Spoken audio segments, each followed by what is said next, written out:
Hello friends, स्वागत है आपका आपके अपने चैनल कानून का ज्ञान विद एसके में। फ्रेंड्स, अब से कुछ साल पहले उत्तर प्रदेश के एक जिले अमरोहा में एक लड़की जिसका नाम शबनम था, उसने अपने साथ परिजनों की निर्मम हत्या कर दी थी।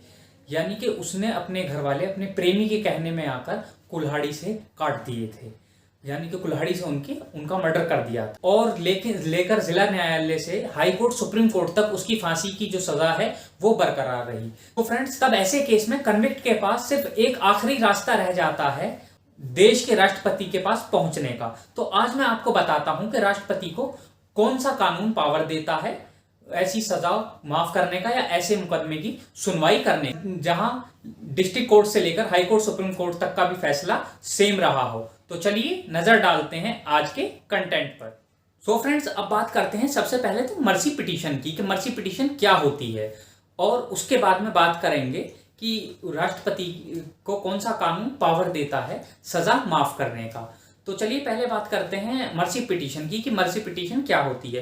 फ्रेंड्स, मर्सी पिटीशन फाइल तब की जाती है जब ऐसे केसेस में, फांसी जैसे मामलों में सुप्रीम कोर्ट तक ने जो सजा है वो भी बरकरार रखी हो। यानी कि आपने देखा होगा जो निर्भया वाला कांड हुआ था, उसमें भी मर्सी पिटीशन एडवोकेट द्वारा फाइल की गई थी। सुप्रीम कोर्ट के ऑर्डर के बाद में फ्रेंड्स मर्सी पिटीशन फाइल कर सकता है, जो कन्विक्ट होता है वो अपने एडवोकेट के थ्रू मर्सी पिटीशन फाइल करवा सकता है। इसमें 1 हफ्ते तक का टाइम होता है मर्सी पिटीशन फाइल करने का। मर्सी पिटीशन को वैसे हिंदी में दया याचिका भी कहा जाता है। ये सिर्फ इसीलिए ही फाइल की जाती है फ्रेंड्स कि क्या पता राष्ट्रपति को दया आ जाए, जो उसकी फांसी की सजा है या उसे फांसी से हटाकर इम्प्रिजनमेंट कर दें, रिगरस इम्प्रिजनमेंट कर दें या सिंपल इम्प्रिजनमेंट कर दें। तो ये जो मर्सी पिटीशन है वो प्रेसिडेंट के सामने फाइल की जाती है। मर्सी पिटीशन पे जो सुनवाई करने की पावर है वो प्रेसिडेंट को आर्टिकल 72 ऑफ इंडियन कॉन्स्टिट्यूशन देता है। जो 72वां आर्टिकल है हमारे संविधान का, वो राष्ट्रपति को पावर देता है मर्सी पिटीशन की सुनवाई की। अब मैं आपको बताता हूं कि जो मर्सी पिटीशन में फाइल करने के बाद में राष्ट्रपति क्या क्या ऑर्डर उसमें कर सकते हैं। तो पहले नंबर पे तो आ जाता है पार्डन्स, यानी कि क्षमा कर सकते हैं उसे जिसने मर्सी पिटीशन फाइल की है, जो कन्विक्ट है उसे पूरी तरह उसकी सजा खत्म कर सकते हैं। मर्सी पिटीशन फाइल की है उसमें उसे क्षमा किया जा सकता है।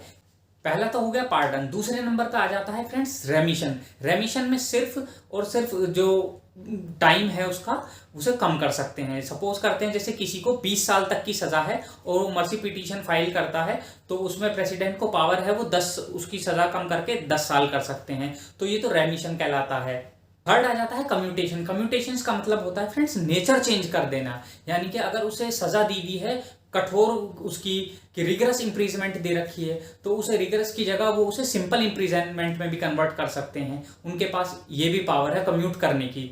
पॉइंट आ जाता है इसमें रेस्पाइट। रेस्पाइट तब किया जाता है यानी कि उसकी जो सजा है उसे कुछ टाइम के लिए रोक देना। जैसे कभी किसी की हेल्थ जो है वो खराब होती है, तो ऐसे केसेस में रेस्पाइट का भी उसमें उनके पास पावर होती है कि उसकी फांसी को कुछ टाइम के लिए रोक दिया जाता है, या फिर उसकी जो सजा है उसे कुछ टाइम के लिए रोक दिया जाता है उसकी हेल्थ को देखते हुए।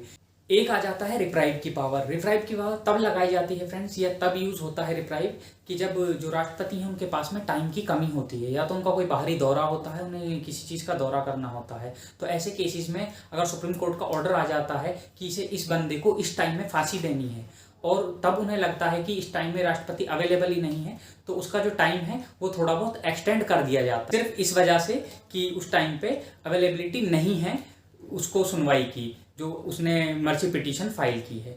तो रिप्राइव में कुछ टाइम के लिए उसकी जो सजा है उसे रोक दिया जाता है, एक्सटेंड कर दिया जाता है। 72 तो देता है राष्ट्रपति को पावर सुनवाई की मर्सी पिटीशन की, लेकिन स्टेट के जो राज्यपाल होते हैं, जो गवर्नर होते हैं, उन्हें भी पावर है मर्सी पिटीशन की सुनवाई की। उन्हें पावर है आर्टिकल 161 ऑफ कॉन्स्टिट्यूशन में। लेकिन फ्रेंड्स फर्क इतना है कि जो राज्यपाल हैं, गवर्नर हैं, वो फांसी की सुनवाई नहीं कर सकते हैं मर्सी पिटीशन की, और राष्ट्रपति सुनवाई कर सकते हैं। और दूसरी चीज, जो सेना का कोर्ट मार्शल वगैरह है वो भी राज्यपाल को पावर नहीं है सुनवाई की, उसे भी सिर्फ राष्ट्रपति ही सुन सकते हैं। तो ये तो फर्क है इन दोनों में। लेकिन मर्सी पिटीशन दोनों सुन सकते हैं, राज्यपाल भी सुन सकते हैं और राष्ट्रपति भी सुन सकते हैं। फ्रेंड्स, ये तो थे 2 आर्टिकल जिसमें आर्टिकल 72 में पावर है राष्ट्रपति को सुनवाई की मर्सी पिटीशन की, और आर्टिकल 161 में पावर है गवर्नर को सुनवाई की मर्सी पिटीशन को सुनने की। फ्रेंड्स, वैसे ऐसे केसेस में जिसमें हीनियस क्राइम हो जाता है, और हालांकि ये तो क्राइम ही थोड़ा अलग है और काफ़ी गलत नेचर का है, जो महिला अपने घर वालों तक को, माँ बाप तक को और अपने सारे परिजनों को उनकी ऐसी निर्मम हत्या कर देती है, तो ऐसे केसेस में तो मर्सी पिटीशन पे रिलीफ का कोई सवाल ही नहीं बनता। तो ऐसे केसेस में तो ज़्यादातर जो सज़ा है वो उनकी बरकरार ही रहती है। सो फ्रेंड्स, ये थी आज की वीडियो। अगर आप लोगों को वीडियो अच्छी लगी है तो वीडियो को लाइक करें, शेयर करें और चैनल को सब्सक्राइब करें। फ्रेंड्स, नोटिफिकेशन आइकन ज़रूर प्रेस कर दें जिससे कि मेरी हर वीडियो का नोटिफिकेशन आपको मिलता रहे। Thank you.